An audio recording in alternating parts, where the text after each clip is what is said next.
ready to go at 3:30, Chair. Thank you. Okay, the clock has hit 3:30, so let's get this underway. Welcome everybody to the April 3rd Cabinet Regional District Board meeting. And I want to acknowledge we're holding the meeting on the traditional territory of the Tlahaman Nation. We have an agenda in front of us. I don't know of any changes or modifications to the agenda. Does anybody want to put the motion forward to adopt the agenda? Director McCormick, Director Dowd, thank you very much. Any comments, discussion? Seeing none, all in favor?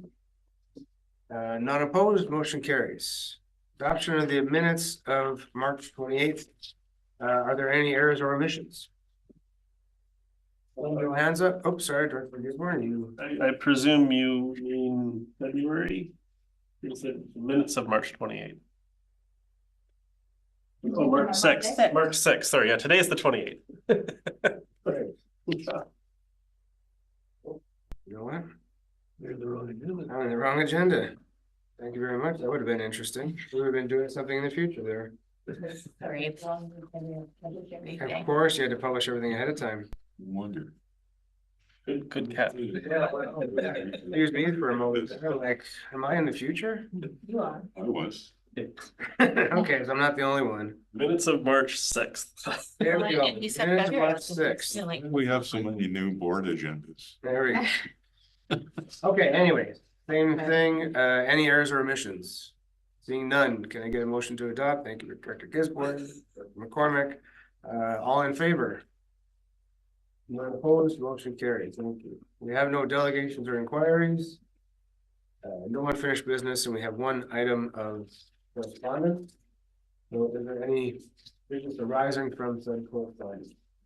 Thank you, Gisborne. You have a motion to be made, or? Yeah, I can't seem to find where I put it, but let's pull it for discussion, and I think I can get the motion sorted out. Director Elliott, you had your hand up as well. Yeah, I just wanted to speak to the correspondence a little bit as far as the provincial response to our items that we had. Okay. Well, I guess Director Gisborne, are you prepared? You had your hand up first. Yeah, I had a motion, but I don't seem to have it on my laptop. I can speak very briefly to it. In discussion with some other elected official counterparts and how we were supposed to have a C3 this month, but it got canceled. It came to my attention that there is grant funding through the UBCM for C2C meetings, but the deadline is April the 5th. So I was originally going to forward a motion for like an upcoming meeting, but then when I saw the deadline, I went, well, that's kind of a short notice. So if we're going to ask staff to ask for that grant, I think we would have to pass that today. So go ahead, Director Elliott, and I'll see if I can whip something up. Plans for a C2 meeting at this point. Director Elliott, you have comments? Yes, thank you, Chair. The UBCM resolution that Cathette put forward for restoring provincial support. No, that's not the one I want to talk to. I like that one, but for First Nation inclusion in the community charter, the provincial response indicates that they kind of agree with us and they know something has to be done. They're continuing to review with no estimate as to when they may get around to actually doing something around this. So I'm just disappointed, and I'm wondering if we shouldn't write a letter to that effect, or what people think about that. Well, do you have a motion to be made, or? I was hoping to get a feel from the board as to whether we would want to write a letter of some type. I could make that motion, but I wasn't entirely sure that people might have thoughts to contribute that might improve my motion.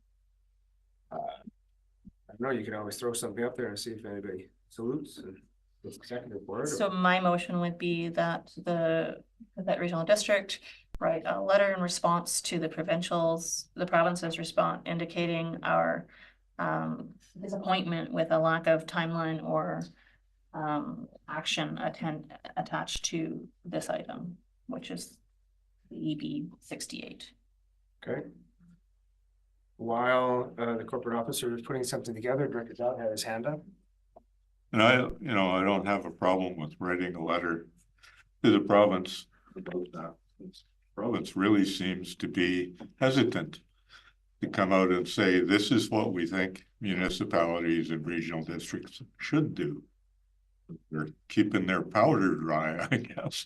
If somebody complains that a meeting's going on and it's being done wrong, they can try to respond to a complaint later rather than say, here's what we'd like to see you do in the first place. So I'm not opposed to writing a letter, but I think we should go ahead actually and try to have these meetings together, C2 or C3 meetings, and see what we can find to do and see if we can, what we can agree among ourselves that we think is appropriate. And if someone complains, then we defend our practice. I do agree that if we can't have C3, we should be trying to have C2s. But yeah. We're just about there, is that right? Are you letting a little bit more time? Just give me a second. I'm going to share it for the screen. Yeah. I know the provincial response is it's not necessarily great or what we've all hoped for, but I think it does contain some very useful language.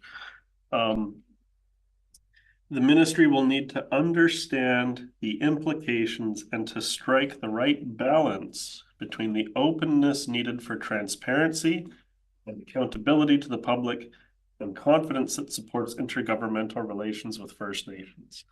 And I think that is really the crux of the issue when a lot of us are talking in our community, is trying to find that right balance between meeting in camera, meeting with Indigenous peoples, and being both accountable to the public and also still being respectful.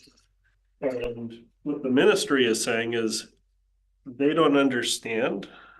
And maybe that's where we as a regional district can work with Columban Nation and the city of Powell River and, with our intergovernmental relations, to, come up with, this is why we want what we want, and this is the balance that we would like to strike. So it seems like the ministry needs a little bit of help understanding, and with some of the other correspondence we've received from other ministries, it's not surprising that they need a little help understanding things. So okay, I understand we have a motion. Is that one in line with your thoughts? It is. Okay, yeah. so can I get a seconder for that? Director McCormick, thank you. And so discussing it, I know we sort of started discussing things ahead of time, but Director McCormick had her hand up. You want to address the motion then, or? Sure, and I support the motion. It's not going to be an easy, fix to find the right balance between openness and transparency and then intergovernmental relations on the other hand. And I don't think it's up to us to find that balance, but I believe it's up to us to encourage the province to do that work and to come up with the balance to create a framework where we can meet. I also agree with the thought that we should have meetings in any case on the basis of intergovernmental relations, and that those should continue whether they're whatever, but I think it's important to have those discussions and to keep that alive. Okay, thank you. Well, I'll put myself on the speaker list and I'll get to Director Fall just afterwards. The CAO and I were at a conference this past week, and there was this is a topic that is obviously not just us dealing with it. Every board and council is dealing with it as well.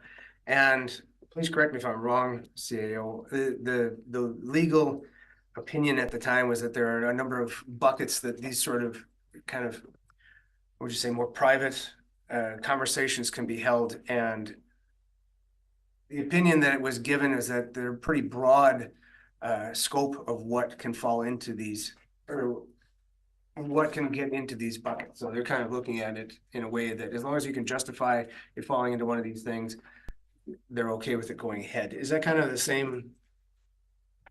Help me out here. Through the chair.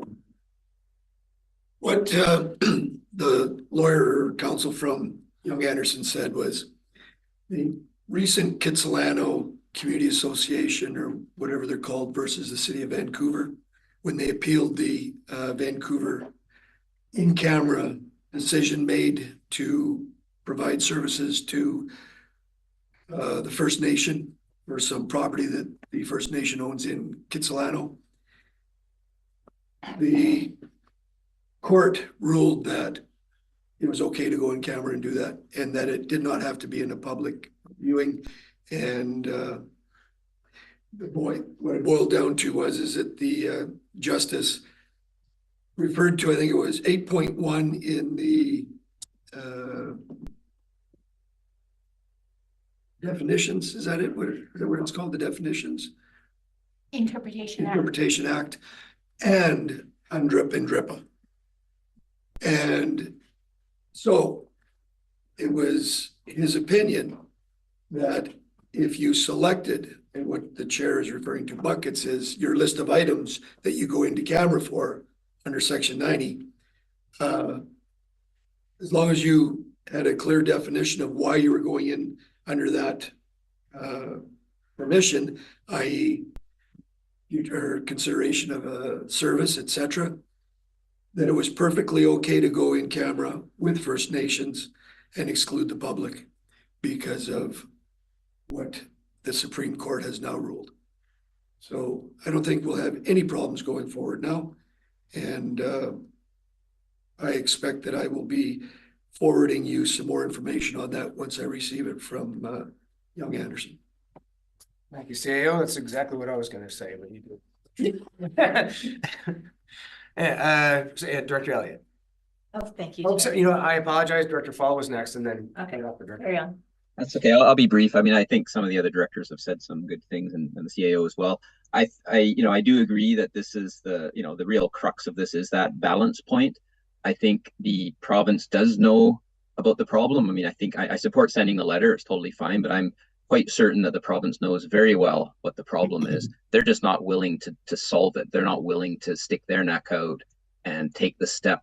I think they're maybe waiting, possibly either just crossing their fingers nothing happens, or they'll see if there's a problem and then they'll step in and try to solve it. So they're letting, in other words, all the local governments find their way and leaving it up to groups, local governments like us, to muddle our way. And then when one steps across the line, then they'll figure out where that balance point is from a legal point of view. So that's what I think they're doing. I think especially what the CAO said, but I agree. I think we are being prudent. I think we're being careful. I think the fact we put this motion forward, went through the UBCM and got support, and the province is saying we're not doing much. Well, I think we carry on as we have been. I really want to carry on meeting with the Tla'amin, and I think respecting their way of wanting to meet, and I think it's really important. And whether it's a C2 or a C3, as long as the C2 means us and Tla'amin, I think we should do that. I think that's really important. But in terms of this motion, I agree it's useful to at least tell the province, we're not that impressed with them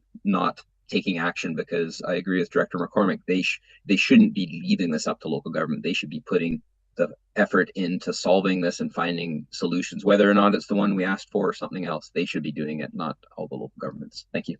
Okay, thanks, Director Elliott. Thank you, Chair. Thank you, everybody, for your words on this motion.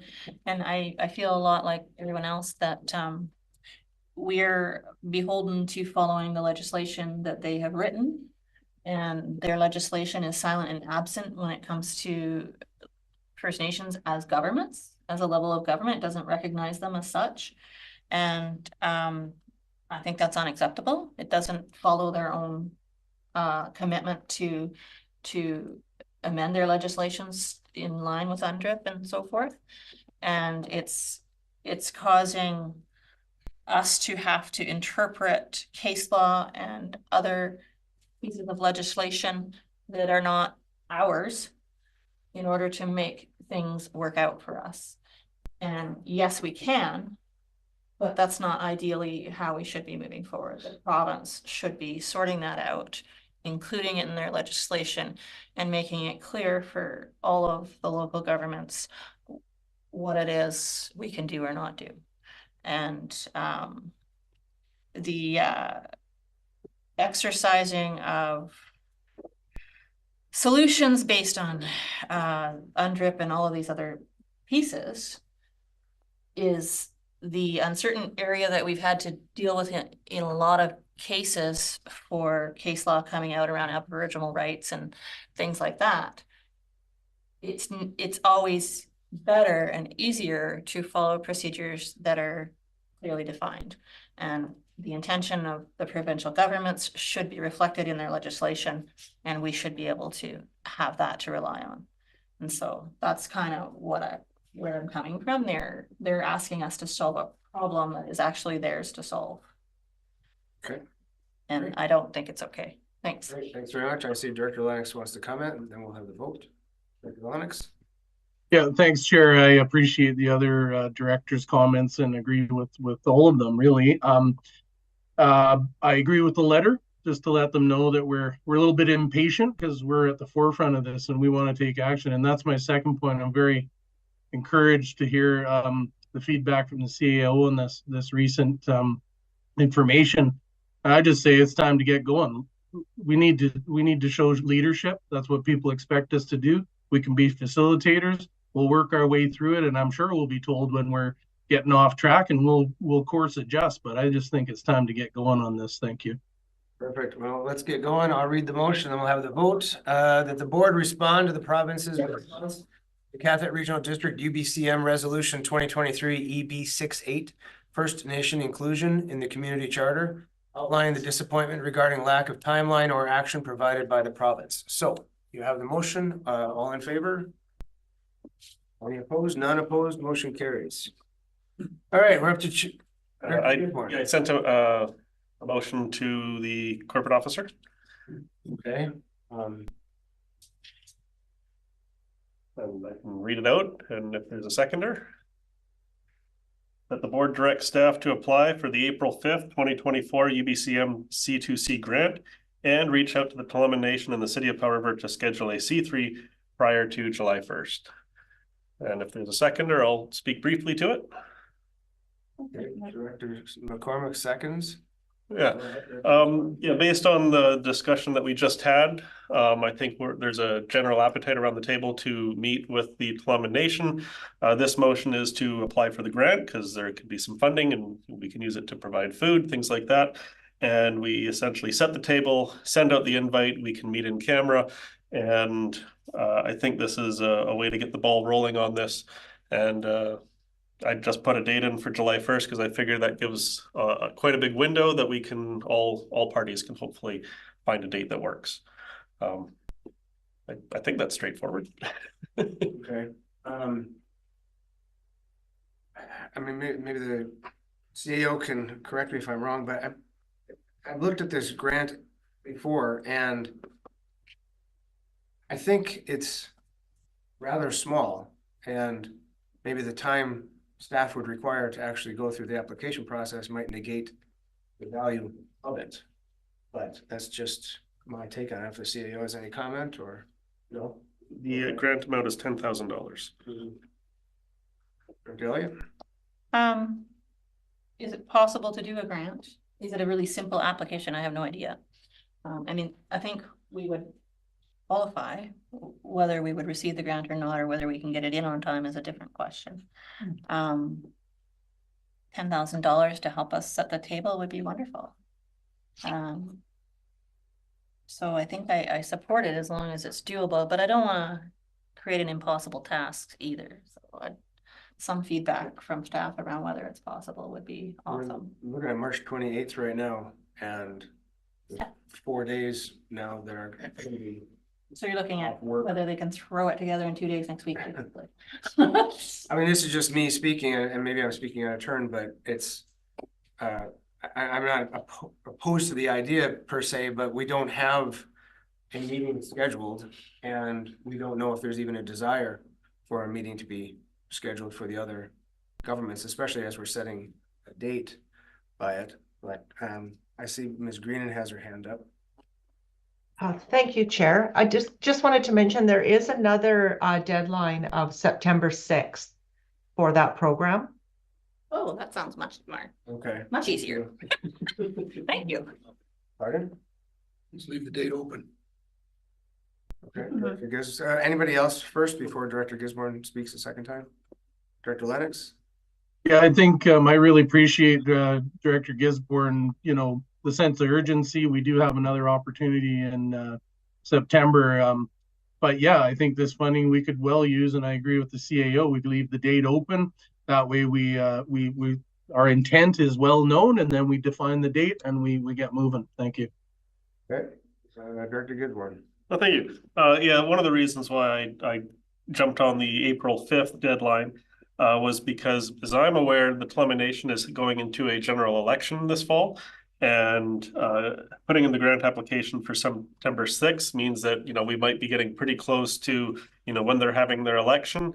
And I'm just figuring, we haven't had a C3 since last June, and the sooner the better. And if our staff, if we pass this motion, which is, hey, apply for the April 5th grant intake, and I used the link, it seemed to be a fairly straightforward process. If we're not able to, if the staff aren't able to make that application, I think the second part of the motion still stands, which is that we still reach out to say, hey, can you guys meet with us before July? And that gives us also quite a bit of time that, if those dates don't work, then it can come back to the board and we can adjust the schedules and we can adjust the dates as need be. But I think the motion as it is right now means that, we can at least get the form in for the April 5th and hopefully get the ball rolling on this sooner than later. And if things don't work out, then we can adjust it at a later date. But this motion, I think, will at least enable staff to apply for the early intake and hopefully get the ball rolling before Tlaloman gets too close into their general election, because I'm sure they'll be probably busy with that item as we all get busy when we get close to elections. McCormick. Just one thought, maybe we could split that motion in two. So the first part would be that we apply for the grant funding, to support this. And the second part of the motion would be that we approach the other local governments, to gauge their willingness to meet prior to the fall. I'm just throwing that out there as a suggestion that might help to resolve so that we could consider each of those thoughts separately. I don't imagine there's any problem splitting those, is there, corporate officer? Not at all. Okay. I'd like to ask staff if they have any input on the concept of applying for this grant prior to April 5th, given the workload. It seems like pretty short notice to me. Who wants to respond on that, or? Nobody? It is a very quick timeline. I'm not aware of the grant funding stream, so I don't really have feedback. That next week is a short week.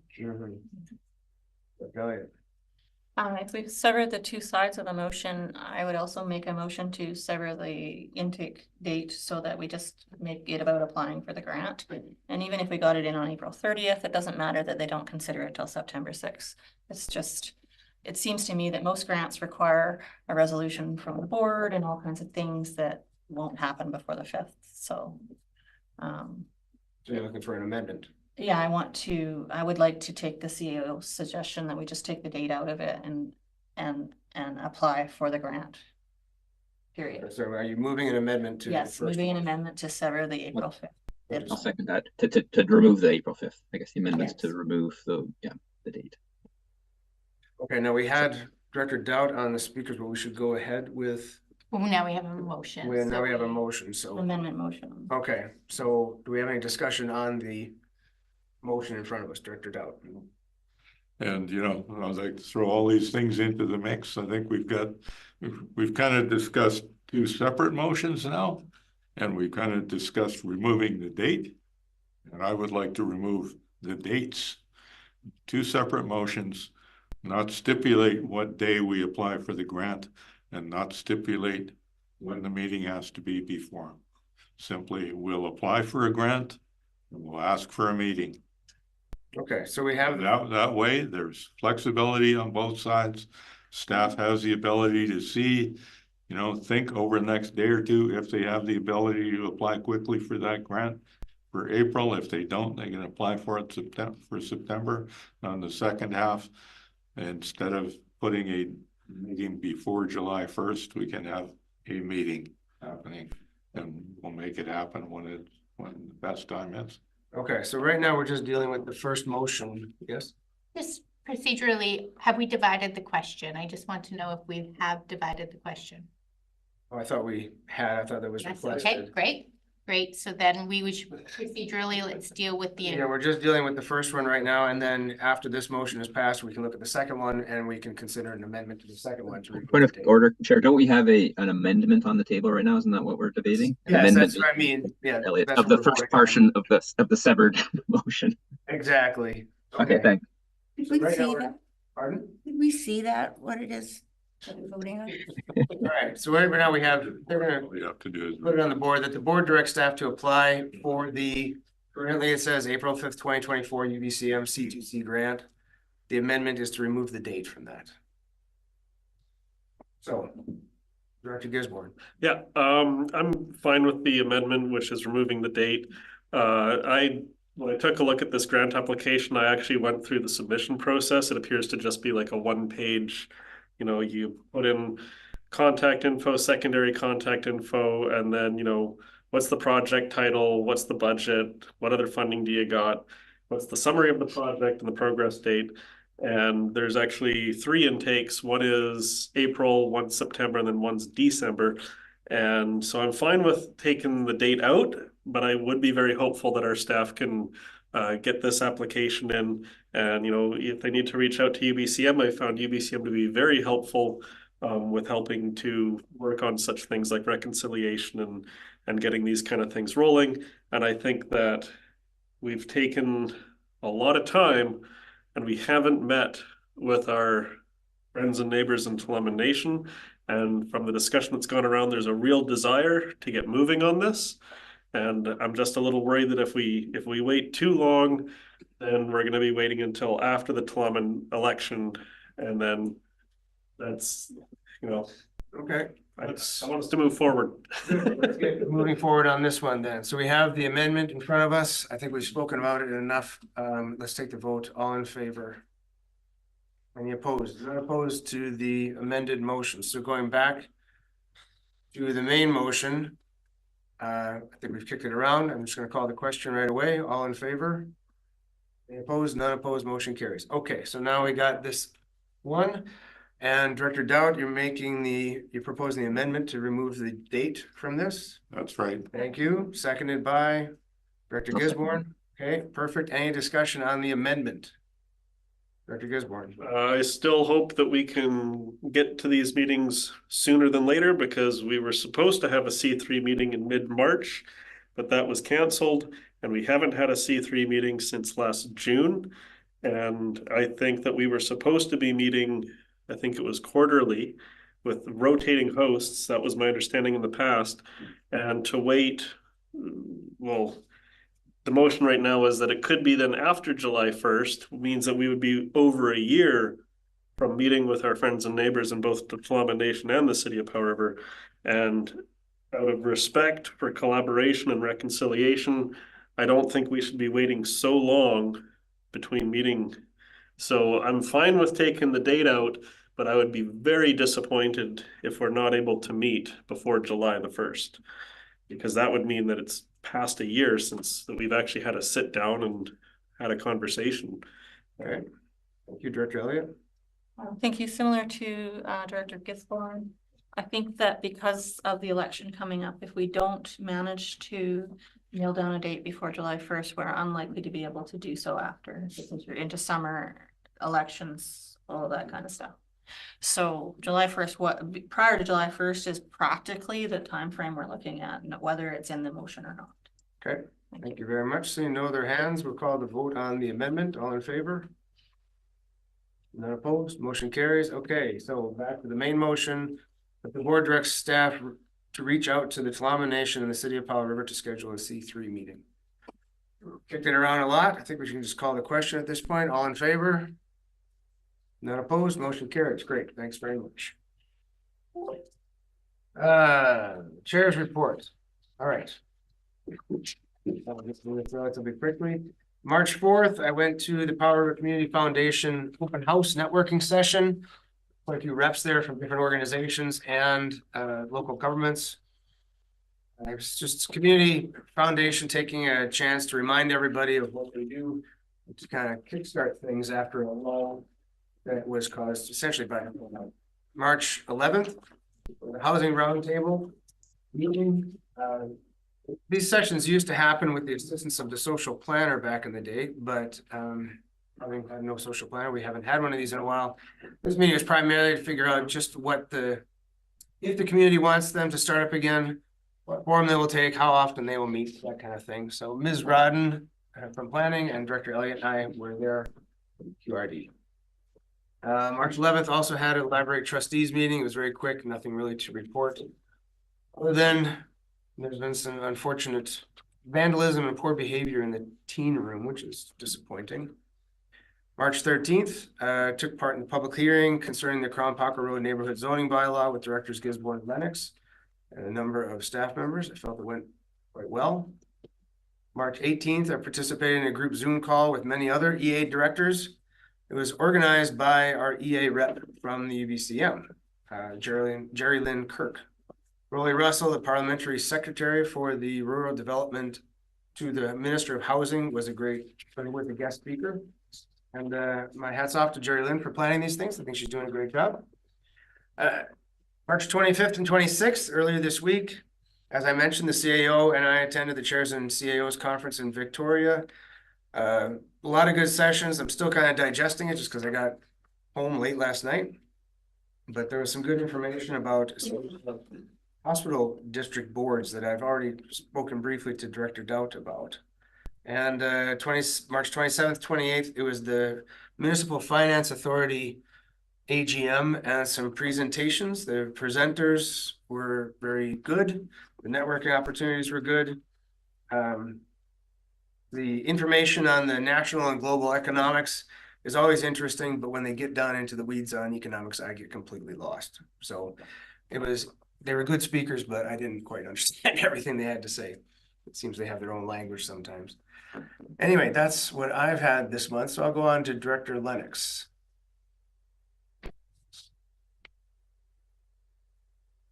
Thanks, Chair. I just was last time almost. I wasn't prepared, but in no particular order, I also chaired the public hearing on the Crown Parker Road proposed zoning bylaw. I thought it was well attended by as many as people as were in town, and we heard loud and clear from them. So I thought that went well, and thanks to staff for facilitating that. Lots of correspondence with folks from Savory, ASIC, the community club over there, and others on the recent Connected Coast landing site announcements. So again, appreciate staff clarifying the communications that the information we're able to give to people.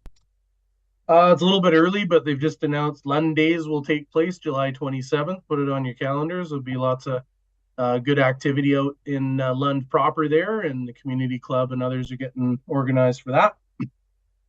Again, a lot of communication on the recent announcement of the Lund Waterworks Improvement District grant, and really directing those folks to the receiver of the improvement district for further information, and some meetings that are coming up on that for the ratepayers.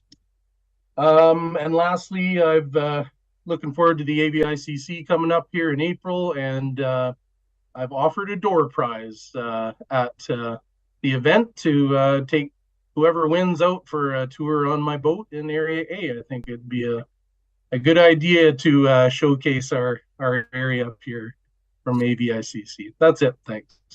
Wow, that's very generous of you. I'm gonna have to make sure I get in on that one. Director Fall. Yeah, you might have to come as long as he catches salmon, right? Yeah. Yeah. Thank you, Chair. Yeah, and I'll apply too, even though it's probably not the intent of it is to probably get someone who's roadside, but still, fair is fair.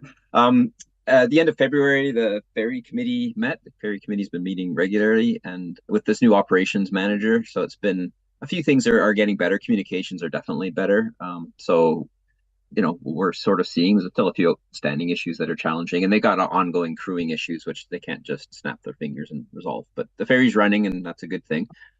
On March 13th, I held a town hall with the community. And what I did is I went over the budget. I do it virtually usually, so I can show people the budget, and it's an opportunity to talk about the services that affect Lasqueti in detail, show them where their money's going, show them how much they're having to pay, and explain our tax increase. And people were very good about it. I mean, it's of course facing a fairly significant impact on taxpayers, but they were understanding, especially when I explained where it came from and said, well, okay, you think it's easy, you find where you trim here, and they understand it. It doesn't mean they love it. I'm not going to look forward to their tax notices, but they're understanding it. One of the items that came up at that town hall, which was sort of a little different and is related to insurance. And that we know that our insurance costs are going up a lot for the RD because of issues that our financial manager has talked about. But in rural areas, insurance is becoming just not available more and more. And we're seeing that more and more in areas that are affected by climate change, wildfires, but rural areas. And so one of the questions that came up on Lasqueti from one of the residents was, is there anything the province might do? So I'll bring forward a proposal for UBCM, maybe that we might consider meeting with the Minister of Housing or whoever it might be, probably the Minister of Housing, to see, just to at least raise this concern to their radar that the province maybe should be seeking solutions to insurance, because lack of insurance means young people can't move in because they can't get mortgages because they need insurance to have mortgages, and it means some people are very nervous, and if something happens, it means a catastrophic loss. So it's not an issue that affects just our area; it affects everywhere. The 22nd last week, I went to an in-person coastal invasive species committee. They're trying to have a once a year get together down in Nanaimo, so that was really good. Our executive director lives in Seashelt now. It's hard to get people living in the area sometimes. She's very good. And we had a very good all-day meeting there, going over our strategic plan and other issues related to invasive species. And I'll if there's anything from it relevant for us, I'll bring it forward, but I'll probably pass it to Mr. Devereaux. Last Saturday, the Lasqueti Internet Access Society had an open hall meeting at the community hall, and they asked me to speak a bit on the Connected Coast. I expected the meeting to be mostly about LIAS operations, their wireless network, and so on. There was a little bit on that. Everyone there, and there were 35 people, I believe, showed up. Everyone wants to talk about Connected Coast. So I've been trying to put out in my communications a little bit FAQs explaining what is Connected Coast, who are City West, how might it roll out. But there's sort of a rising tide of demand. And as we know, when information is not forthcoming and when you can't say certain things, that leads to people speculating. And I tried to dampen that. I tried to say there's no point talking about how last mile might roll out on Lasqueti until we have a plan, and we won't have a plan until there's money, and we won't have money till they announce it. And that helped most people, but it doesn't help all people. And as an aside, the Connected Coast has put a landing site sign on Lasqueti, which I hadn't been aware of, but right beside the dock on the road allowance. So there is a sign, an application site, and they have some information on their website. So I need to follow up with them because the applications include things like a proposed power pole. They say, they have these boxes. They come ashore with a box and they say, here's the box, and there's a power pole, and then connect to the power grid. It's clearly a cut and paste from the hundreds of other applications that they've got, because since there's no power system on Lasqueti, a power pole does not make any sense because there's nothing to connect it to. So what is it connected to? How are they going to get power? Are they going to put their own solar? Are they going to buy from a neighbor? They have to figure that out. So I'm gonna formulate a communication, and I'll communicate with our CAO about that to make sure it is done properly.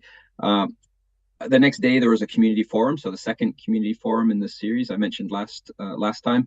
A young person on the island is trying to organize these monthly meetings, which is very, very nice. And this one was about housing. So she's asking, raise issues, raise topics that are important to the island. This last weekend's was housing. So we talked about housing solutions, and the housing report the summary we received earlier today is very good for that. And I'll pass that on because it is an issue. And I think, there's a big distinction between trying to solve more regional or provincial housing crises in rural areas. That's not really the right approach for rural areas, but we do have solving the housing crisis that exists in the rural area today. That's what we need to deal with, because there are people who want to live on Savory, on Lasqueti. They do live there in Lund or other areas, and they have housing shortage. They're here, and we need to find a way to accommodate. Otherwise, the community starts falling apart. It's about a compassionate society. And I something else popped in my head and it went out again. So I think I'll leave it there. Oh, right. The next forum, the next item of interest is wildfire. And in fact, wildfire is probably the #1 topic. And the reason it wasn't discussed last time is because the consensus was you won't get people turning out in March, but maybe in April people will turn out, and we'll talk about Fire Smart and the wildfire risk project we have, which I have been talking about. And so it'll help raise awareness because people need to really get up this year with El Nino. It's hard to say, but it's looking like there's a potential for it to be extremely dry, at least in the spring. Later in the summer, the El Nino might start breaking down, but the snowpack's low, water levels are low. So that will be our discussion, and I will bring it up then. Thank you, Chair. Okay, thanks. Yeah, that was a topic of conversation, or actually topics of conversation you touched on there. You mentioned the rural insurance, or insurance for rural residents, I guess. And you mentioned wildfires and the chances of that, or emergency management.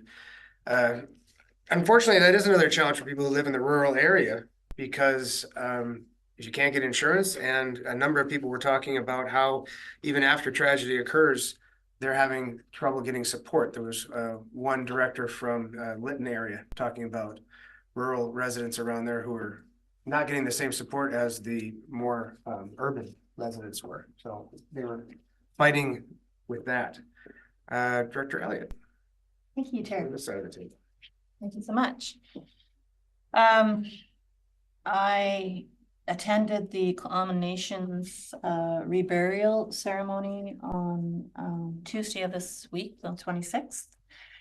We had a few councillors out, and it was beautiful. It was their new cemetery, so the first ceremony they were having there at their new cemetery that they've opened. I also wanted to make sure everybody here knows and holds May 6th and 13th in their calendar for the Vancouver Island Coastal Communities Climate Summit. It's virtual, online, from 10 in the morning till 12:30 in the afternoon. The invitations haven't gone out yet because we're still firming up the details. But that's May 6th and 13th from 10 a.m. to 12:30 p.m. for our climate summit. Attended the Western Forest Products Stillwater Community Advisory Group on March 13th, and they talked a little bit about a few things that I could report out on. They did not make their 10-year AAC average, and they start a new 10-year this year. So they were allowed over the 10 years to average to cut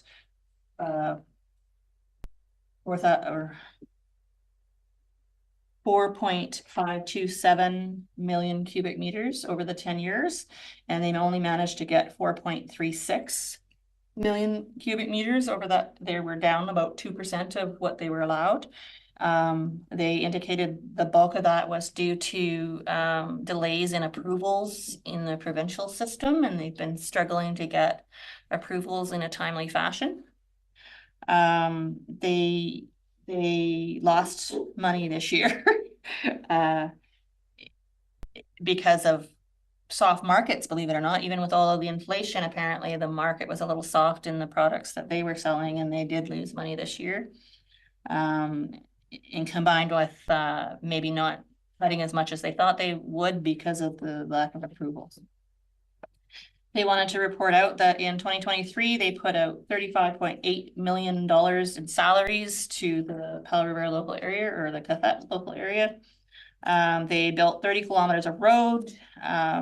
They did 196 cubic meters of log sales to local mills to help out with special local mills projects. They put out 3,132 cubic meters of firewood permits to local people who were wanting firewood, and that's the local things they reported out on at that meeting. And so they're going live, I think, in April with online. It's a system that the province has for they put all their cutting permits online, and people, all the public can go look at it and provide comments and stuff. Firm or FIM or something. But anyway, they are actually not going to use the provincial system. They're turning out their own because they thought the software on the provincial system would not serve them well, and they would have a hard time uploading to the provincial system. So they will be doing their own, and it's going live in April. So that's very, very soon. It should allow better access to people commenting on everything that they're doing. So that was the KEG. I went to the Festival of Performing Arts 80th gala presentation, 80th year in a row, on March 9th. There were 270 participants in the performing arts, and they had music, dancing, piano, like a pianist, a variety of different types of performing arts. A number of them got adjudicated and judged and are going on to provincial performance at St. John to represent our region at the provincial level, and they did very well. I was really proud of them. I also attended a virtual community action team meeting on March 25th, and our region's public health officer, Dr. Molay Paketla, was there, and she provided a lot of slides and updates with charts for the picture right back to 2016 when our emergency started. And last year was the worst year on record, just so people know. Not so much here in Cathet, but province-wide. We've in our region gone up and down. The details of those slides are not, I can't share them, but I can just speak to them. So the emergency has ramped up rather than gotten necessarily better. Here in our region, we've seen a decline a little bit, but then a little bit of a rise at the beginning of 2024. So 2024 is not looking like 2023 in a bad way so far. And hopefully that turns around. The funding for the community action team has moved from an emergency type to more of a sustained funding. They got 3 years funding instead of year by year now. They're going to be doing some strategic planning for getting strategic goals for the 3-year period coming up in their next community action team meeting, which is going to be on, for those who are on the community action team, next meeting, April 29th from 1 to 3 at the library. And so the hope is to provide input into that 3-year strategic plan. That's my report. Thank you, Chair.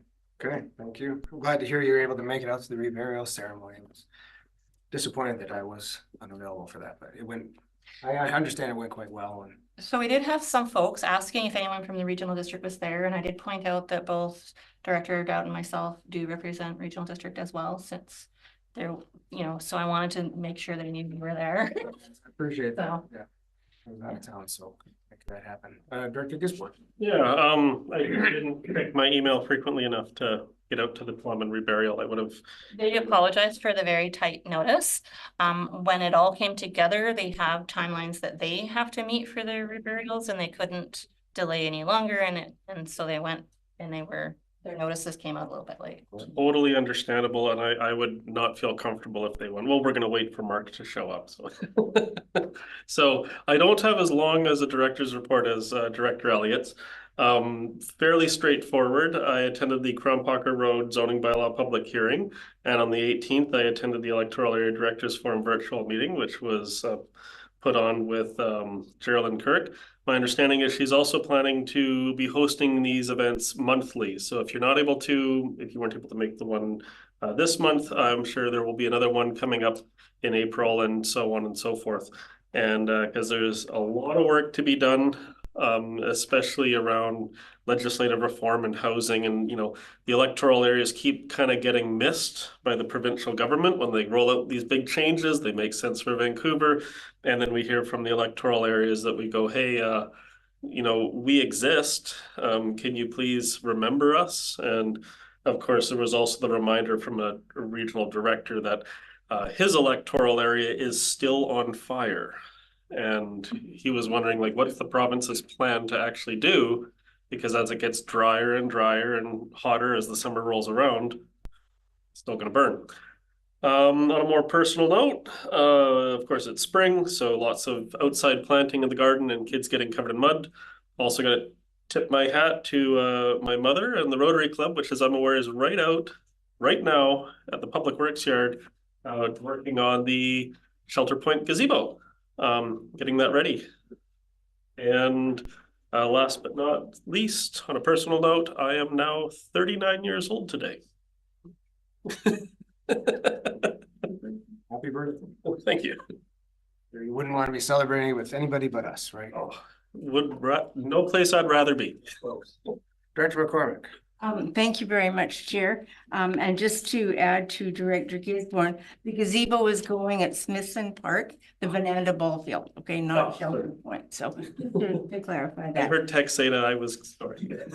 So on the 11th, I attended the meeting of the Texada Island Community Society, and the big issue there is creating a Spirit of Texada Award, which will be given initially posthumously to a number of people that are well deserving of that award, but then it will be used to celebrate, actions that go above and beyond. And so it will be awarded whenever a worthy person comes along to receive it, not necessarily once a year or to one person. On the 14th, I attended the Texada Island Recreation Commission. Mr. Devereaux was there and he provided an update on a number of things. There's a new gate coming to the Vananda ball field. A number of people use that as an off-leash dog space, and it has been working fairly well in that regard. So there'll be a new gate coming in. The playground equipment at the old school in Gillies Bay is going to be power washed. Resurfacing of the Emily Lake Trail, and thank you to Lafarge Canada for their contributions toward that project, and also the assessments that are going on at the community hall and the old school buildings on Texada. So those assessments are in the works. On the 19th, I attended a meeting of the Texada Health Services Society, and of course the big issue for that group is that this year, our longstanding resident physician, Dr. Black, is finally retiring. He tried to retire last year, but the community basically wouldn't let him. So he stayed on, and there is a new doctor who has apparently purchased property on the island already. And so we're very excited to find out who that is. It's a female, so we will look forward to welcoming her sometime over the summer. Texada Garden Club on the 20th was the big seed exchange. So I walked away with many pockets full of seeds, having gotten rid of just that many on the way there. On the 25th, I attended the regular board meeting of Tourism Powell River. And I really want to commend Tracy Ellis for really going out of her way and taking the provincial delegation to Inland Lake so that they could see firsthand what the situation was there. And we've now gotten more positive responses out of the province than we have previously. So I really have to commend her for doing that, especially on her own time. They're finalizing the emergency response plan for the visitor center, and this is to deal with who are stuck here in the event of some kind of a disaster. So they will be prepared to, take on that responsibility, and their training for that. The other interesting piece of news out of Tourism Powell River was that the app for your phone that was launched last year by Tourism Powell River for the Cathet area has now been kind of picked up by Destination BC, who is now modeling a provincial province-wide app on what Tourism Powell River has done. So they're using that as their model, and they are their plan is to have that up and running for FIFA, the World Cup in 2026. So the last thing I want to mention is a meeting yesterday, the annual general meeting of the Texada Heritage Commission and Heritage Society. There is a whole new room of the museum that is being worked on that is going to include the very well-known Old Kempe General Store that existed for decades on Texada. There will be a recreation of a mining office, the Opera House, and the post office, and also a First Nations display in that new room. So they're madly at work trying to get that ready for the summer. They've been interviewing elders and collecting stories that are very valuable to, to round out the history and to understand it all. And they've also been collecting and documenting literally thousands of pictures and old paperwork related to the history of Texada. So those will be incorporated into what it is they do. So just to end on a positive note, they're very happy with the regional district. They want to thank staff for ensuring that they got their first payment in February, so they have operating funds to carry on with. And they really appreciate the fast response on the part of staff for coming up with purchase orders when they need them. So thank you to staff for that. And that's my report. You said you ended on a positive note. There are actually tons of positive notes in that report. So I imagine the public is particularly excited about the fact that you're getting a doctor there. We're very relieved that there will be at least a continuity of service because of the heavy industry and the capacity for injury and such. So yeah, it's really good news for us. Great. And big thanks for clarification. I've just been overhearing about their excitement of the gazebo on Texada. It's Rotary, but it's in Venanda. Yeah. And just a big thanks to staff. Because I overhear this, they keep saying, they're having such a pleasure working with these projects at the regional district like Palm Beach. And they're talking every now and then. I overhear the conversations and they go, well, where else should we have another project? And they go, well, not with the city. We'd rather be with the regional district. So a big kudos to staff is what I'm hearing behind the scenes. When I go in and grab snacks in the middle of the night. And last but not least, Director Dowd. Yeah, I would say hard to follow Director Elliott, but I also went to the Festival of the Performing Arts, went to a couple of different processes, and basically a choir event where they were adjudicating who got to be in the final competition a few weeks before, and youth and seniors choirs, male and female. That was a pretty good event at the James Hall. And then the final gala, which was quite something to see, was the same night as the Regals hockey game. So it was hard to find a place to park up at the rec center, but everybody got into where they wanted to go. And it was a real good performance. And it never ceases to amaze me, the amount of talent and the amount of people that are eager to do things in this community and do things that you can't find in big cities. You just can't find that kind of cultural event in other places. And it's all supported by the volunteers who literally come out of the woodwork. Whenever you want to do something, you're always supposed to be a strong crew of people. Rotary Club was involved again in the Festival of Performing Arts, and it's good. And I want to talk a little bit more about the reburial ceremony at the Tla'amin New Cemetery. First, I couldn't refuse to attend when I knew I didn't have anything to do on Tuesday morning, as I know some other people were occupied out of town.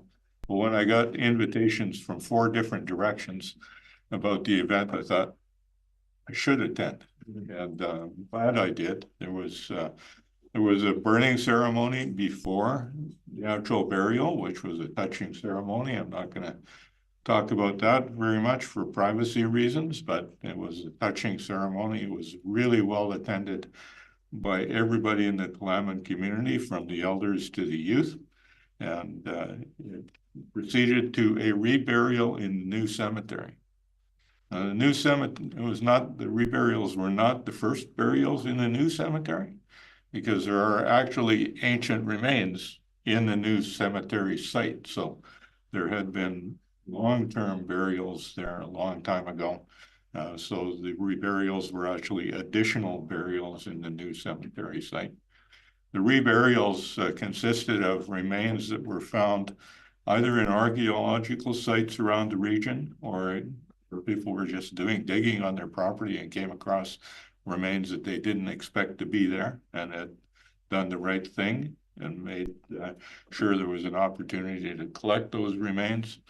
They were brought to the new cemetery and laid to rest in a wonderful ceremony. I was really happy to be there, proud to see it happening, but inspiring. And just the stories that I was told about the history of the site and the history of the Tla'amin people on the land that is many, many thousands of years old. It's not recent history, it's thousands of years. So it was a great thing to attend. I wish there'd been more notice so more people would have been able to get it into their time frame, but it was a great thing, and they're doing some amazing things out there in the Willamette Nation. Certainly are. And for those of us who were not able to attend, I really appreciate the more wholesome description of the scene out there. So that is the director reports. We are now up to the consent agenda. Everybody has the opportunity to pull something from the consent agenda, should you. Seeing no hands, would somebody like to move the consent agenda? Gisborne, Director McCormick. Discussion on this, so we'll just call the question. All in favor? We are missing Director Lennox.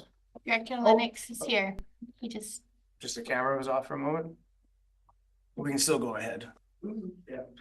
So seeing now opposition, motion passes. So no number 11, no resolutions, reports. 1.1, the 2024 to 2028 financial plan final. So moved. So moved, thank you. Seconded by Director Gisborne.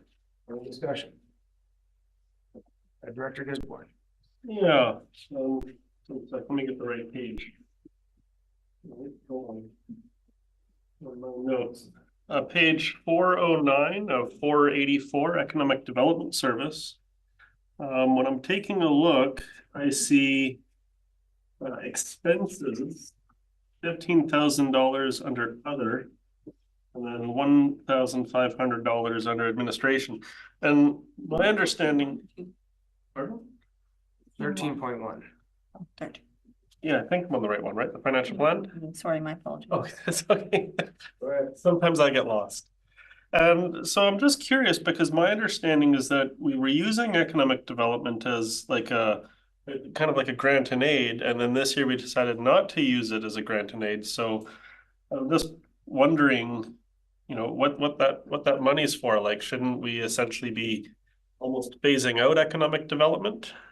Okay, Ms. Greenan. Thank you, Chair. Yes, we had removed any grants and aid that were generally provided from that service, but we just left there was a prior year surplus that was sitting there that was left in there in case there's something else that comes up that is economic development related. But the grants and aid, like the portion that we were generally allocating towards grants and aid, has been removed. Okay, thank you. Okay. Any other questions? Do you have a second question? Yeah, I guess my follow-up is like, what else have we used that service for? My understanding was we were always using it just for like the grant and aid function. I mean, Ms. Greenan? Thank you, Chair. We did have $15,000 in other, and it was just related to the prior year surplus. I'm not sure if maybe I could direct that question to the CAO. Chair, I don't have any clue right now as to what that prior year surplus would have come from. But I guess the biggest thing is we can assure the board that there's no taxation effect on this. So I'm new to the economic development portfolio, and I realize that the city doesn't participate in that at all, but would things like an economic diversification strategy or some such thing also be suitable for that? Service? Through the chair, should such a consideration come up, that would be something that would be acceptable or that type of funding. Thank you. Paul, I think I saw your hand up. Yeah, oh, sorry, Ms. Green has something from the previous. Sure, and then. Okay, she just said no. Okay, I'll maybe I'll. So I'll say two things. One is I just want to really thank Ms. Green and all our staff and our financial staff for all the work done in this. It's we're on the 28th. We got a couple of days, not a lot, and it took a bit longer. There were more, we as a board had a lot more detailed discussion, and which led us to doing this at the last minute. So, and I think we could have probably carried on with some of the sort of fine scale issues, but I'm really glad to see that we're at this point. I think in terms of the economic development service itself, we had a workshop last term with a consultant to talk about economic development, and we never really went further. But really the issue is, you know, it was being used only for grants. That's true. It could be used for other things. And now if we're not using it for grants, well, then either we start thinking about at some point in the future what it gets used for, and maybe other areas join in, or, you know, or the service can be reconsidered, or, you know, what should be done with it. So it's really an open-ended item there. So I see Ms. Green, and so I'll leave it there because I think that might fed into her comments. Thank you, Chair. Ms. Greenan? Thank you, Chair. I looked at my detailed notes, and what we've left that $15,000 in for was management wanted to leave a contingency for economic reconciliation. And there's no requisition for that. The requisition is actually negative, so we're actually giving money back to the taxpayers. This is just a contingency from the surpluses for, in case we have something that we need to use the money for economic reconciliation.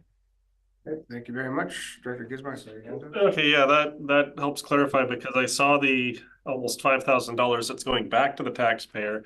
And so I see the $15,000 and I'm like, well, if that's just reserve transferring over, why wouldn't that go back to the taxpayer as well?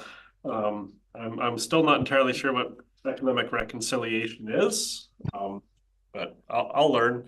So that helps answer my questions on the economic development aspect, which, you know, the city doesn't participate, but neither does Area B. That's okay. And then I had a question about number 4, page 413, which is the sub-regional recreation service. And we've got $234,500, which I believe is what the motion was at the February board meeting.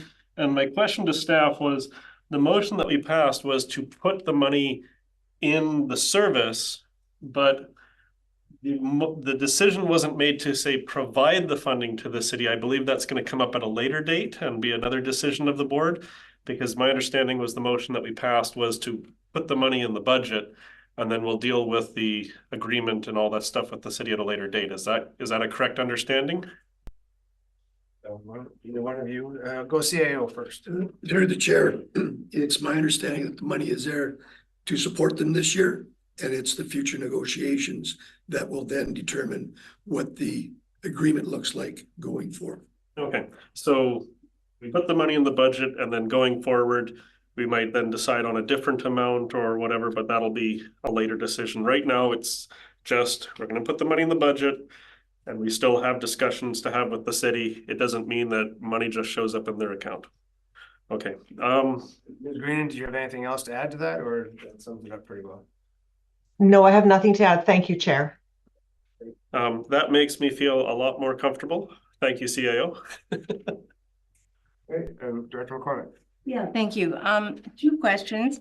The first being on the on Shelter Point Park, the maintenance for the concession, which was $6,500 budgeted for 2023. Now I realize not much of that was spent, only $600, but it was because the concession wasn't operational. But I'm noticing this year it's going up to $9,500. So I'm just wondering what the reason is for that increase. Anybody have an answer, or? Through the chair. There we go, Mr. Devereaux. Yes, Chair. I can just go through the notes here. I'll see if I can find that for you in a hurry. I don't have that figure off the top of my head of why the increase. I can tell you, though, that there are, when operating, we do have costs that are associated with the Shelter Point concession, meaning we have to have the fire people come in from Campbell River to assess the suppression system for the oil cookers, and there's cleaning of the vents for that sort of stuff that goes in. There's big costs there for the specialty people to come in to make sure that we're going. And most of it has to do with the deep fryers. Okay, thank you. I saw Ms. Green had a hand up. I don't know if you wanted to add anything to that or no. Thank you, Chair. I did locate the detailed notes, and so it's as Patrick Devereaux said, the bulk of the concession O&M is for equipment repair and replacement related to the deep fryers, etc. And there are some costs for building repair and maintenance, general maintenance, and then cleaning of the exhaust system. Okay, thank you very much. Does that answer everything? Yeah, thank you. Perfect. Okay, so seeing no other hands, I think it's time to vote on it. So all in favor? See any opposed? None opposed? It carries. Do we have Lennox on there with us? Or? Excuse me, since 421. Yes, he's here. He unmutes himself when he wants to vote. Okay. Yeah, thanks, Chair. I'm trying to save bandwidth here and stay with you guys, so I'm just going to keep the camera off until I have a nay vote. So I just won't vote yay. If I need to, I'll vote nay. Thank you. Okay, thanks very much. Appreciate that. Moving on to bylaws 14.1. Somebody like to read that out for us? Director Goodwin. I'll move that the board adopt the Waste Management Conversion and Service Establishment Amendment Bylaw number 523.1 2023. Seconded by Director Elliott. Thank you. Any discussion? Good council. Seeing no hands, all in favor? None opposed. Motion carries. Moving on to 14.2, 2024-2028 Financial Plan Bylaw number 595-2024. Somebody read that one for me too. I'll move that the board, Director Elliott, go ahead. Go ahead, Director Powell. Sorry. Okay, that the board give first and second reading of the 2024 to 2028 Financial Plan Bylaw number 595-2024. Seconded by Director Elliott. Great. Any discussion? Director Goodwin. Thanks, Chair. I'm grateful that we actually got the bylaw in front of us today. When I was reading through this agenda last night, the bylaw wasn't attached, so that was a bit of a frustrating experience. I understand that this bylaw was the result of a lot of discussion around our financial plans. And this is where back in January, I wanted to get the costs of individual services over the last 10 years. So that we could kind of see where we're going and, you know, what are we doing in relation to fiscal constraint? So I know we can't really change this bylaw at this point, and we have to adopt it because otherwise the province will be very unhappy with us and we don't want to do that. But there's a number of things that I noticed when compiling the data over the last 10 years. General administration in 2014 was 580,000. 2024, it's 2.14 million. And by 2028, according to this financial plan, it's going to be approaching 3 million. Solid waste management was roughly $260,000 in 2014. And now we're looking at over $3 million this year. And it's going to continue to increase each year. And I'm just wondering, or I'm maybe just wanting us to be cognizant as we go into the next year, you know, getting into April, we're going to start our next budget cycle, which starts essentially as soon as we adopt this budget, that what are we doing in relation to fiscal constraint? Because these are very steep increases over only a 10-year cycle. They have far outpaced inflation. They have far outpaced population growth. And it just makes me wonder the question, how much of this is provincial downloading and how much of this is maybe internal? And if it is provincial downloading, how can we push back? And it is something that I find very concerning about the future of the community and the affordability of living in this community. That being said, I'll vote in favor of this bylaw, but I want us to all be aware of that, and I'll see what I can do with sharing that information, which was compiled from the last 10 years of financial plan bylaws. So I'm uncomfortable, but I understand how we got here. And I won't be a stick in the mud when it comes to adopting this bylaw, which is facing very significant tax increases all across the board. Okay, any other comments? Director Fall? I'll just add to that because, you know, and I know all of us struggled because we spent 7 hours in one meeting trying to find solutions. And I think really it comes down to things that, you know, there's items that the board asks, so we do more things. There's items the community asks. And then what we are doing costs more. So not just inflation, that is just a given, but, you know, there are things about provincial downloading. So the services we are providing, we need to put more resources in to make them happen. And then there's emergent issues like in our fire departments. You know, the Skeety Island volunteer fire department has gone up a lot, and a lot of that's just taking better care of our volunteers, and we just have to do that. So it comes in multiple directions or multiple dimensions, and I think it's really up to the board to be careful when we're asking for service changes and we want to do more things, that we really need to look at it holistically and long term, and look at all the potential for things, so we can try to keep doing what we have been doing. And if we want to do more, just being really well aware that that we'll need the resources to do it. Thank you, Chair. Thank you. Director McCormick. Yeah, thank you. Each one of these things are worthy. The Resource Recovery Center, which is driving a lot of the waste management costs. The new space that I know we desperately need.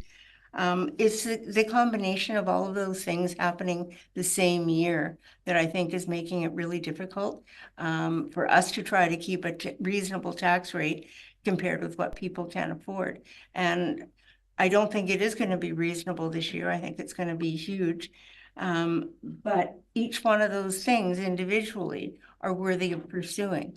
So I think we should support the bylaw and carry on. We've already had so many discussions about whether or not projects should happen or not, that we kind of have to go ahead. I just think it's too bad that the timing is such that they all happen at once. Okay, thanks for your comments. I just want to say for myself that I'm quite proud of the staff. I'm quite proud of what we've done. There's been a lot of changes in the last 10 years, a lot more challenges that the regional district has faced, but I'm convinced that we're moving forward in an efficient and responsible way to try and deliver the services to the public in the best way that we can. Director Gisborne. Yeah, just to clarify, when I got all those figures and I plugged them into a graph, it didn't show, like a relatively stable increase and then a big jump this year. It was showing fairly significant jumps in a variety of services over those 10-year periods. So this is why it got me concerned, because it wasn't, a big jump this year. There's been multiple big jumps over the last several years, and taking a look at the next year's financial plan, there's also a number of significant jumps that if we keep going with the same direction that we're going, we're going to see other big tax increases next year as well. So I know when we started talking about, have that 7-hour meeting about where can we cut funding, yeah, there's, 5,000 here, a couple thousand there. But when we're looking at, almost a $1 million increase in, say, like general administration over a 4-year period, $5,000 here and 10 grand there, that doesn't account for much. And it just makes me think about cost-effective service delivery, because there's multiple ways to do these things. And, not to pick on any parks in particular, but you got Shelter Point at $190,000 a year, and then you got Paradise Exhibition Park at $4,800 in tax requisition. So there's multiple ways around these things, and it just makes me think that this next year, as we move into it, I just want us all to be creative and open to ideas and see what we can come up with. And let's all work together and see what we can do. And with the director. Yes, thank you, Chair, and thanks for letting me in. I'm in my mobile office now, but I'm parked, so that's okay. I really empathize with the other director's comments. People have asked me, what have you learned in your first year and a half? I've learned that decisions made sometimes long before I had any knowledge come home to roost. And so I think, you know, to the comments that you've already made, you know, understanding when we vote for things, what the impact could be, maybe beyond when we're impacted. So thank you for that. Okay, seeing no other hands, I'll call the question. All in favor? Opposed, motion carries. Okay, I'll move that the board give third reading of the 2024 to 2028 financial plan bylaw number 595/2024. Seconded by Director Elliott. Any discussion? Seeing none, all in favor? Any opposed? None opposed, motion carries. And I move that the board adopt the 2024 to 2028 financial plan bylaw number 595/2024. Seconded by Director Gisborne. Any discussion? I'm just gonna say this is painful, but I'll vote in favor. Okay, all in favor? Any opposed? Motion carries. Great. No new business, question period. Hello, Chair Galinsky from the Peak here. I don't have any questions this afternoon. Thanks for the opportunity. You're very welcome. What's that? Okay. Director McCormick. Thank you. I have a kind of a question of clarification Okay. about something that was on the consent agenda, and I should have raised it at the time, but I didn't. Under item 10.5, the grants and aid budget, the recommendation on the agenda pages is different than the recommendation in the report. So I'm just curious to know which recommendation it was that we approved with the consent agenda. 10.5 is one recommendation. The report that is 10.5 has a completely different recommendation. That, was brought Thank forward you. from The one on the agenda. go to the bottom of the agenda, the minutes from the finance committee are contained there, and that's where it shows the changes made to those from the report recommendations. So those, Okay, so the changes aren't reflected then in the report that's in the. no, that was the report that went I get it. towards finance, Thank you. but the motion on there. Okay, Thank you. I get it. Okay, so now we have proposed closed session. You'd like to read that? Sure. I move that the board move in camera, that the meeting be closed to the public on the grounds that the subject matter to be considered relates to matters covered by the community charter under section 91, C, labor relations or other employee relations, G, litigation or potential litigation affecting the regional district, I, the receipt of advice that is subject to solicitor-client privilege, including communications necessary for that purpose, J, information that is prohibited or information that if it were presented in a document would be prohibited from disclosure under section 21 of the Freedom of Information and Protection of Privacy Act. L, discussions with regional district officers and employees respecting regional district objectives, measures, and progress reports for the purposes of preparing an annual report under section 98, annual regional district report, and the consideration of whether a board meeting should be closed under provision of this subsection or subsection 2. We get a seconder? McCormick, thank you. Any discussion? All in favor? Any opposed? Motion carries. Fine, yeah.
Put your in-camera phones upside down or hand them to the corporate officer. Just turn your laptops away from the camera. Thank you. Oh, goodness. Yeah, the ocean is blinding me here. That looks I know I like couldn't exactly close what it, I'm but- looking for. We're almost done. Let us know when we're back. We're back in session. It looks like. Okay, thanks for coming back. We have no rise and report, so this meeting is adjourned. Thank you very much. Oh, Thanks, yeah, everyone. I think that's what we were talking about. Thanks. See you, Jason. Thank you, everyone. Have a great Andrew. weekend. Bye. Yep. Bye. Jason. Hope we catch the ferry. Yeah.